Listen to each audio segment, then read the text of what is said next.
Israel దేశంలో శాంతి ఒప్పందం జరగడం ఈ గాజా యుద్ధంతో మొదలైంది. ఇది ఇజ్రాయెల్ దేశంలో జరగబోతున్న అసలైన 7 సంవత్సరాల శాంతి ఒప్పందానికి ఒక ఛాయగా, నీడగా ఉంది. ఇప్పుడు మనకి నీడ కనబడుతుంది అంటే దాని ఒరిజినల్ ఆబ్జెక్ట్ పక్కనే ఉన్నట్టు మనకు అర్థం అవుతుంది. ఇప్పుడు ఇజ్రాయెల్ దేశంలో కూడా అసలైన ప్రవచనం నెరవేరబోతున్న సమయం దగ్గరలోనే ఉంది. అది నెరవేరాలంటే ఏదో ఒకేసారి మామూలుగా హుష్ అన్నట్టు జరిగిపోతూ ప్రవచనానికి అడుగులు, మార్గాలు పడతాయి. యేసుక్రీస్తును చంపుతున్నప్పుడు ప్రవచనం నెరవేరుతుంది అనే విషయం యూదులు గమనించినట్టు ఒకానొక సమయానికి ఇజ్రాయెల్ దేశంలో అసలైన శాంతి ప్రవచనం నెరవేరుతున్నప్పుడు ఇదే కదా దానియేలు గ్రంథము 9వ అధ్యాయం 27వ వచనంలో చెప్పబడ్డ ప్రవచనం అనే సంగతి ఈ ప్రపంచం గుర్తించదు.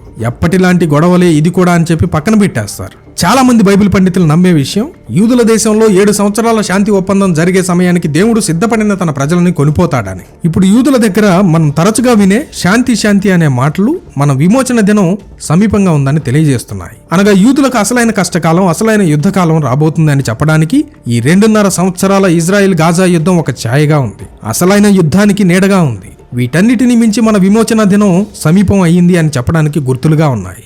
వారికే కాదు, ఇవన్నీ మనకు కూడా ఒక నీడ లాంటివే. యేసుక్రీస్తు మత్తయి సువార్తలో చెప్పిన ప్రవచనాలన్నీ దాదాపు మన కళ్ళ ముందు ఛాయలుగా వచ్చాయి. రష్యా యుద్ధంలోకి రావడం, అమెరికాకు ఇతర దేశాలతో గొడవలు పెట్టడం, ఇజ్రాయెల్ మీద దాడులు, యూరప్ రష్యాలకు మాటల యుద్ధం, నాటో దేశాలతో వైరం, ఇవన్నీ ఇక ప్రవచనాలు మొదలయ్యాయి అనడానికి సూచన.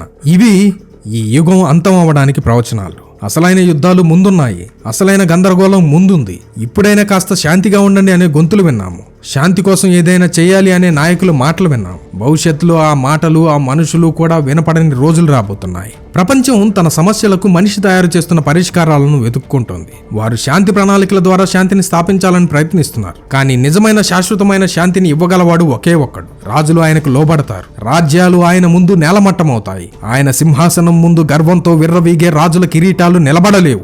ఎందుకంటే శాంతి అనేది ఒక ఒప్పందం కాదు, అది ఆయన స్వరూపం. ఆయనే శాంతికి సార్వభౌముడు.